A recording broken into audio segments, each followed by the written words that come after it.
Maintenant, je vais vous présenter Mercedes Roberge, qui va faire la prochaine présentation. Alors, originaire du Saguenay, Mercedes Roberge travaille et milite dans le milieu féministe et communautaire depuis 30 ans, que ce soit par son travail pour la Marche des femmes, du pain et des roses en 1995, comme présidente du Mouvement pour une démocratie nouvelle, 2003-2010, ou par son rôle au Bureau international de la Marche mondiale des femmes en 2000, de 1998 à 2002.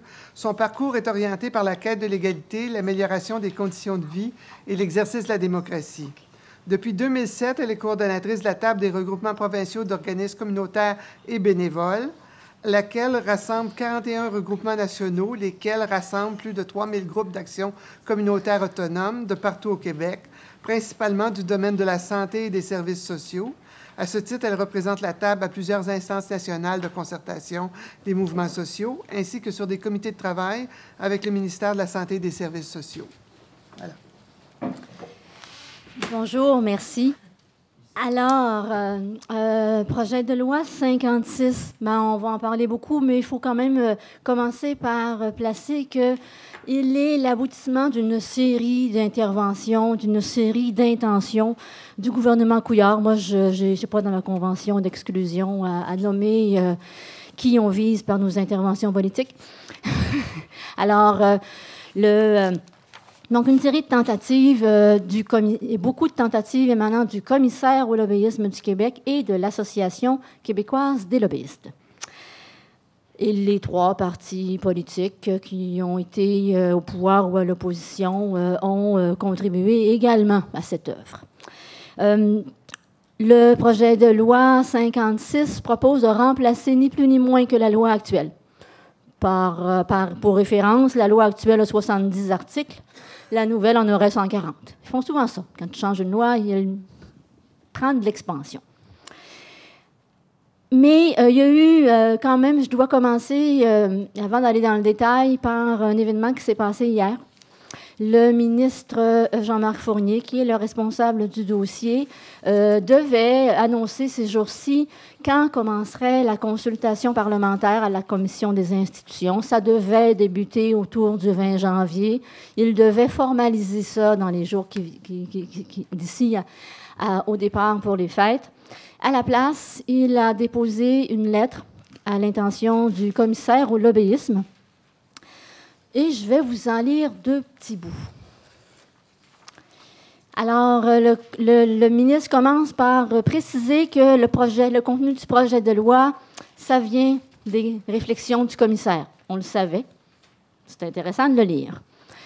Le ministre poursuit en disant également, nous constatons un nombre important de critiques à l'égard de l'assujettissement des OBNL au projet de loi 56. Nous sommes particulièrement sensibles à la complexité des dispositions, à la capacité des petits organismes à répondre correctement aux exigences proposées, de même qu'à l'atteinte alléguée à la participation citoyenne et à la vie démocratique. Un point pour nous autres. Face à ces constats, nous estimons que l'exercice parlementaire de consultation ne sera utile que dans la mesure où il permettrait de recevoir les commentaires des intervenants sur plusieurs pistes de solutions. Un deuxième point pour nous autres, parce qu'on avait annoncé très clairement qu'on allait rejeter le projet de loi. Le ministre, ça ne tente pas. Et si nous souhaitons que vous puissiez échanger avec les représentants des divers OBNL pour bien saisir les difficultés qu'ils identifient et être en mesure de formuler des pistes de solutions qui pourront être présentées dans une étude exhaustive que nous vous demandons de réaliser. Alors, le ministre prend ses distances des propositions du commissaire. Il n'a pas encore désavoué, mais quand même, une distance qui n'existait pas jusqu'à présent. Avant ça, il disait, le commissaire, il y a du bon sens, je vais suivre ses avis, ça doit avoir du bon sens. Et là, il demande au commissaire de refaire une partie de ses devoirs et ça confirme que la documentation qu'il a utilisée pour justifier notre assujettissement, elle n'existe pas, puisqu'il doit la concevoir, qu'il doit l'élaborer en nous écoutant. Je serais peut-être rendu à 3 points avec ça.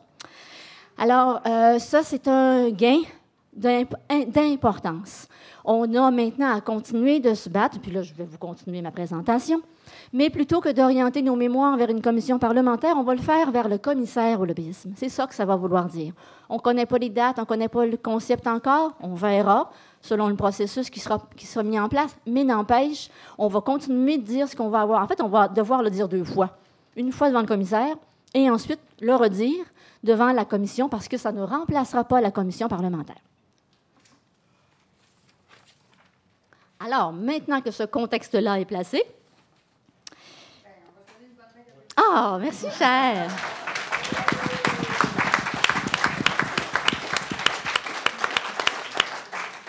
Oui, puis effectivement, quand les points que je nommais, là, c'est parce que le message qu'on a, il a circulé.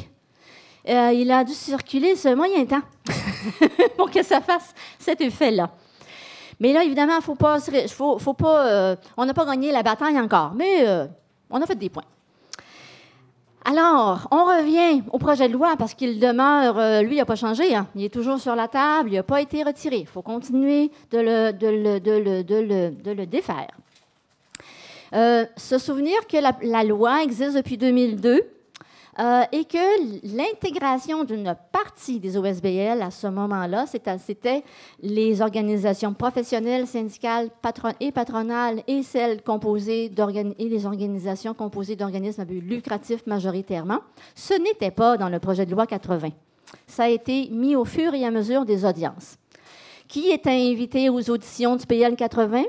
En fait, pas qui était invité, c'est une consultation générale, mais qui y était présenté? Zéro communautaire. On devait faire quelque chose de très important en 2002 à ce moment-là parce qu'on ne l'a pas vu passer. On n'y était pas. Ils nous ont assujettis sans que personne dise, bien pas nous, ils ne nous ont pas assujettis. Ils ont assujetti une partie des OSBL sans du tout dire, oups, il y a une partie de la gang là, qui n'est pas là. Elle n'a pas participé au débat durant l'examen, durant les audiences. Alors ça s'appelle passer par la porte en arrière.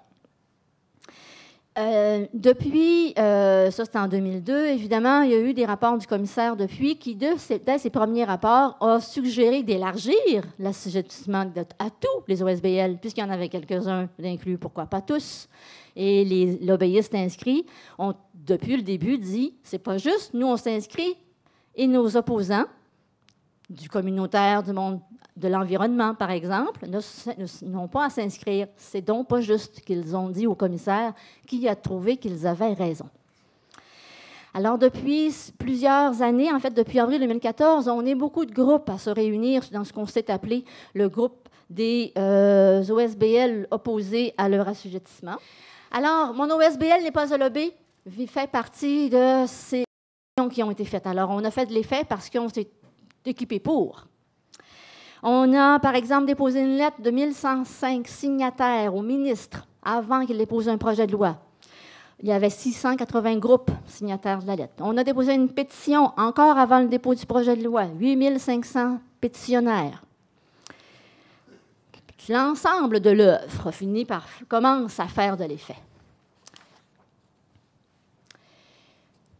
Qu'est-ce qu'une communication? C'est quoi les conséquences? Et qu'est-ce que ça veut dire? Pourquoi on s'objecte? Alors, regardons, ça nous prend quand même des extraits de la loi ou des résumés de la loi pour le comprendre. Alors, pour le gouvernement, une communication écrite ou orale, c'est du lobbyisme. À partir du moment où qu'elle s'adresse à des titulaires de charges publiques.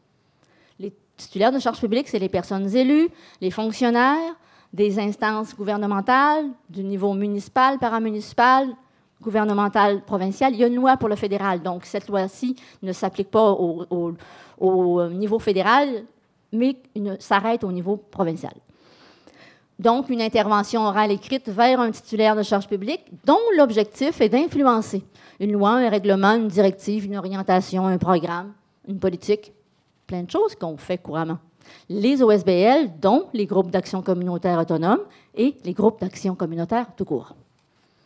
Il y a des exceptions qui visent à nommer les éléments qui sont déjà, les processus qui sont déjà encadrés par l'État.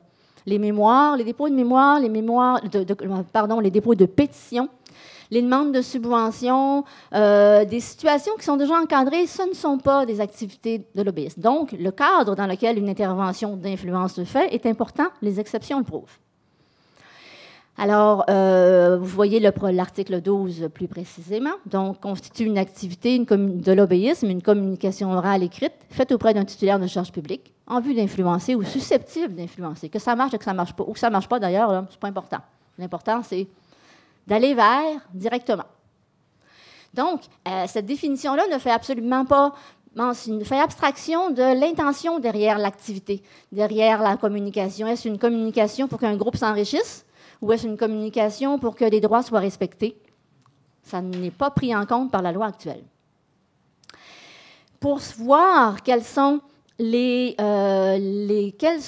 les effets, pourquoi, pour savoir pourquoi il faut s'objecter, il faut voir quels sont les effets. Il faut les constater dans son propre groupe.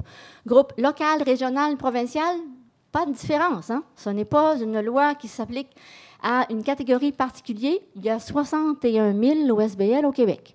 Ils seraient tous assujettis.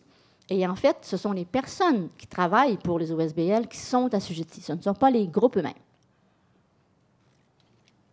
Ce qui vient de multiplier le 61 000 en passant.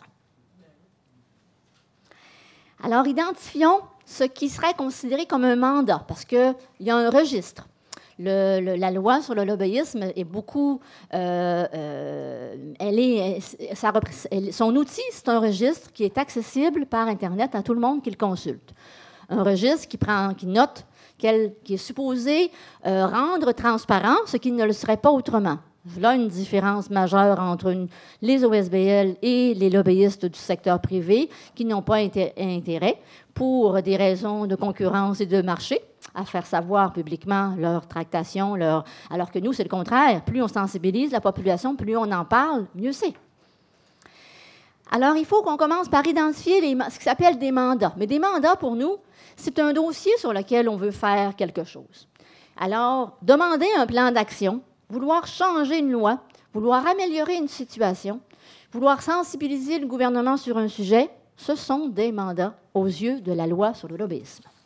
Autant ceux que la table, par exemple, initie, que ceux auxquels elle participe. Des coalitions, par exemple, dont on est membre, ou des alliances et des alliés qui nous appellent. Il faut aussi identifier auprès de qui. Alors là, il faut prendre conscience que les titulaires de charges publiques, les TCP, comme on dit dans le privé, ce sont autant des personnes embauchées, des personnes élues, des personnes nommées qui exercent des fonctions au sein de l'administration publique. Mais il n'y a rien dans la loi qui précise où s'arrête le niveau des fonctions.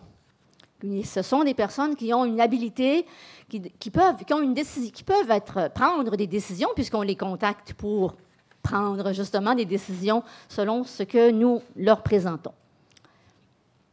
Il faut aussi qu'on prenne conscience de comment on les contacte. C'est par lettre, c'est par écrit, c'est par des rencontres. Tout ça, un tweet, c'est direct. C'est une communication directe. Ce n'est pas un courriel envoyé par CNW. Ça, c'est indirect. Si j'envoie une lettre à la ministre déléguée aux services sociaux, je lui communique directement et je tente de l'influencer. Qui, dans notre groupe, fait ces interventions-là, réalise? Bien, c'est sûr, du personnel salarié, les dirigeants, les dirigeantes, les membres du conseil d'administration, by the way, qui sont des bénévoles. Et quand le projet de loi dit que les bénévoles sont exclus, ce n'est pas tout à fait vrai. Parce que déjà, en parlant des conseils d'administration, ça inclut des bénévoles. Et les bénévoles qui vont accompagner des lobbyistes inscrits, un bénévole membre d'un comité, par exemple, va accompagner un bénévole d'un conseil d'administration dans une rencontre avec le député. Le bénévole du comité, qui n'a pas de rôle officiel de représentation, vient d'être associé au lobbyisme, aura les mêmes exigences que n'importe qui d'autre déjà que moi et que le membre du conseil d'administration. Donc, les exigences, je vais vous en parler tout à l'heure. Alors, dans les documents qu'on a préparés, il y a un outil pour faciliter la présentation d'un mémoire. Dans nos documents, là, vous allez le voir sur Internet, qui n'ont pas été mis à jour. On parle de la commission pour le 20 janvier. On va ajuster ça. Ça demeurera la même chose. On va ajuster notre vocabulaire, on va ajuster des choses, mais grosso modo, on va demander, on va faire les mêmes critiques. On va les faire auprès du commissaire. C'est parce que c'est lui qu'on va devoir commencer par convaincre. Alors, il y a un exercice qui est proposé dans ce document-là. Il y en avait des extraits qui étaient photocopiés à l'arrière. Mais, par exemple, un exemple ici, modifier les règles de l'aide sociale en répondant aux appels d'une coalition, qui compte d'ailleurs plusieurs membres, ce qui veut dire, là, que ce que moi je vais inscrire dans ma fiche comme table des regroupements, bien, beaucoup d'entre vous vont avoir à écrire la même chose dans leur fiche, dans leur déclaration au registre, et chaque personne qui va faire qui va contribuer à cette action-là, autant chez nous que chez vous, va aussi avoir à écrire les mêmes affaires. Donc, c'est un mandat, ça, vouloir modifier les lois à l'aide sociale. Les règles, pardon. Auprès de qui? Bon, ministre de l'Emploi et de la Solidarité sociale, ministre des Services sociaux. Quant à moi, je ferai une copie conforme. Leurs attachés politiques, des députés, nos députés, là, ça peut varier. De quelle manière? Bien, ça va falloir que j'inscrive dans mes rapports et dans ma fiche d'inscription initiale que je vais transmettre des lettres aux membres de l'Assemblée nationale, que je vais rencontrer les attachés politiques et les élus. Je vais devoir aussi dire qui va le faire. Moi, il peut y avoir une responsable de dossier, puis moi, j'ai un gros CA. C'est rien, c'est pas le mien, ça. C'est pas ces chiffres-là. Mais les membres de mon CA vont tous signer la lettre. Ah, ils font une activité, une communication d'influence en signant la lettre. Puis, en plus, d'autres bénévoles, la dernière colonne, bien, à chaque rencontre de députés, je vais suggérer à mes membres de venir accompagner deux de leurs membres. Bénévoles. Un autre exemple, plus banal, qui semble plus anodin. Améliorer l'éclairage du quartier.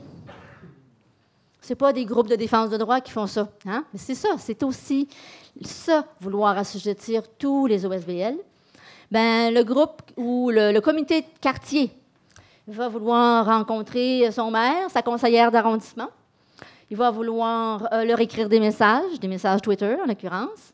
Et là, ça va être aussi le même genre de personnes qui vont être impliquées dans les communications d'influence. Petit exercice. Oui, je ne suis pas trop indigeste.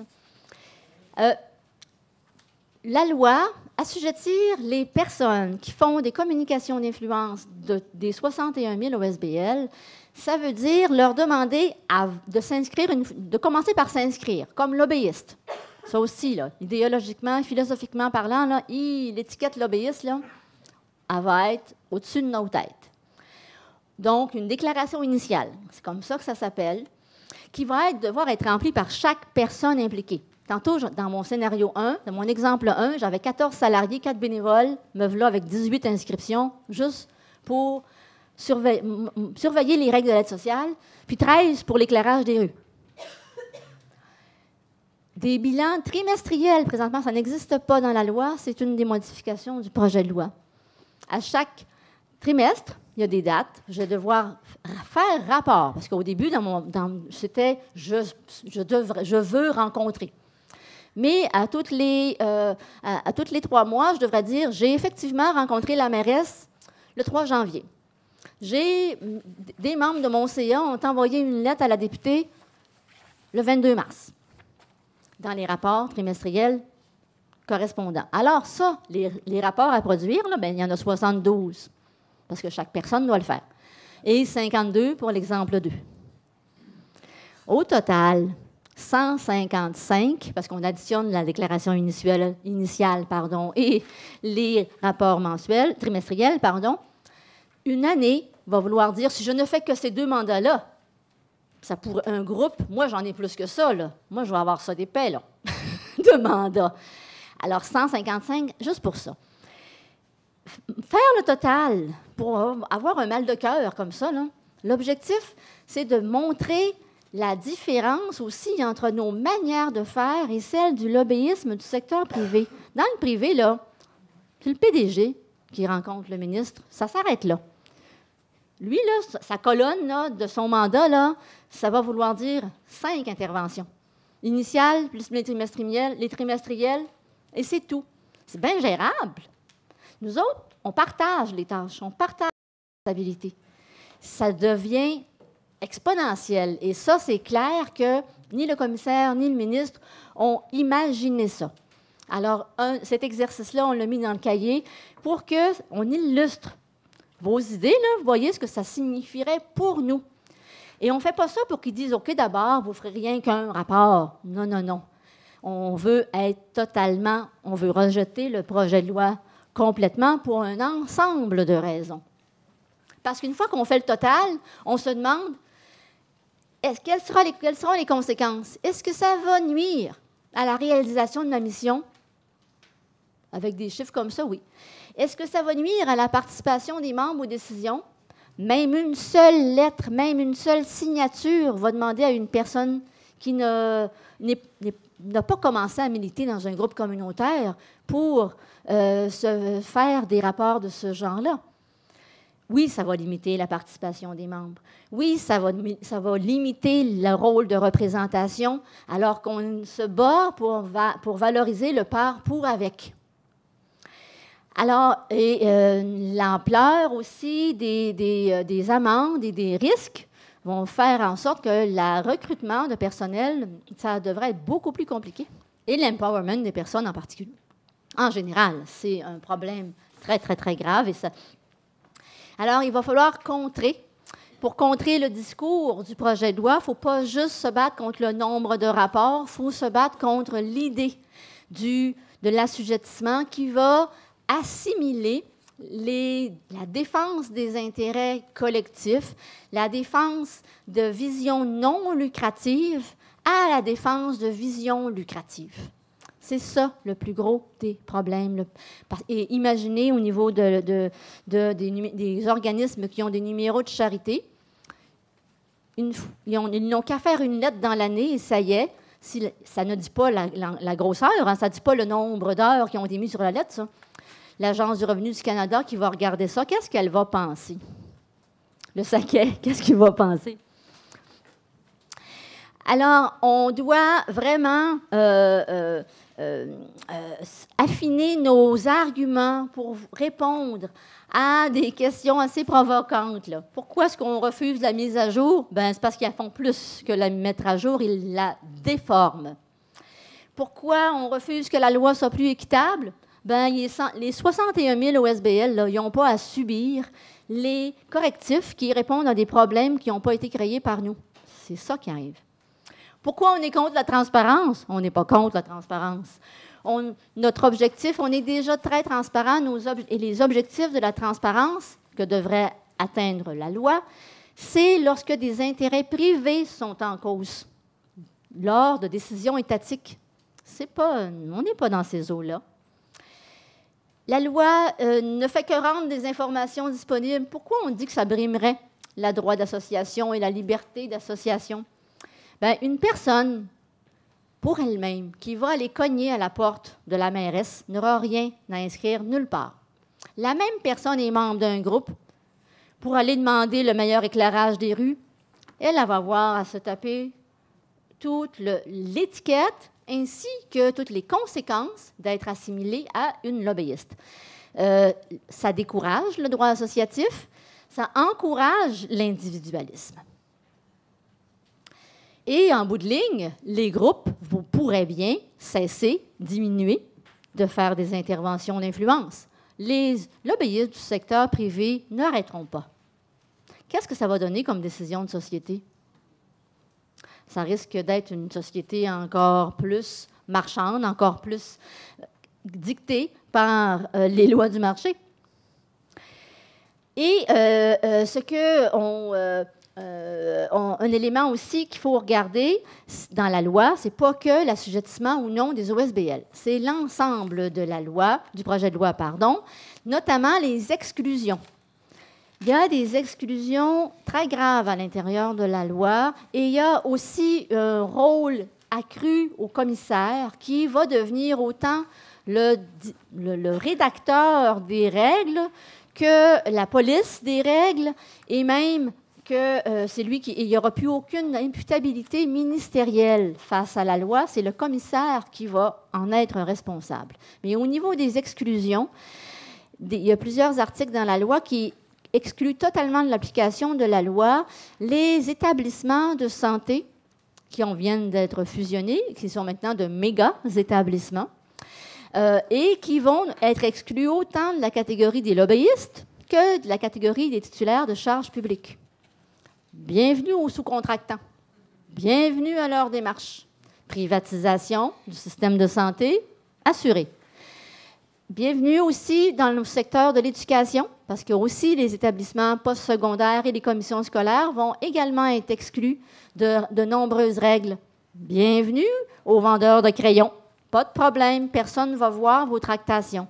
C'est des gros montants dans le budget du Québec, ça, qui se serait libre de surveillance, libre de la transparence, dont on nous bassine les oreilles. Même chose pour le plan Nord, en plus. Les communautés du Nord sont également exclues. Beau contrat en perspective, il y a du monde qui doit se frotter les mains. Ça va nous paralyser complètement. Alors, c'est clair qu'il faut qu'on concentre nos réactions sur le projet de loi 56 sur l'ensemble de l'œuvre. Il va limiter notre exercice du droit d'association à cause de toutes sortes de détails administratifs, mais qu'en bout de ligne vont donner cette conséquence-là. Ça va mettre en péril la survie d'organismes, c'est évident. Et là, pas que des groupes communautaires, des OSBL aussi, qui ne se rendent pas compte présentement que ce qu'ils font, ce sera pour avoir plus de temps de glace à la patinoire. Là, le club de patin artistique va devoir contacter le maire, il va devoir s'inscrire. Ça, c'est important qu'on voit que c'est l'ensemble des OSBL.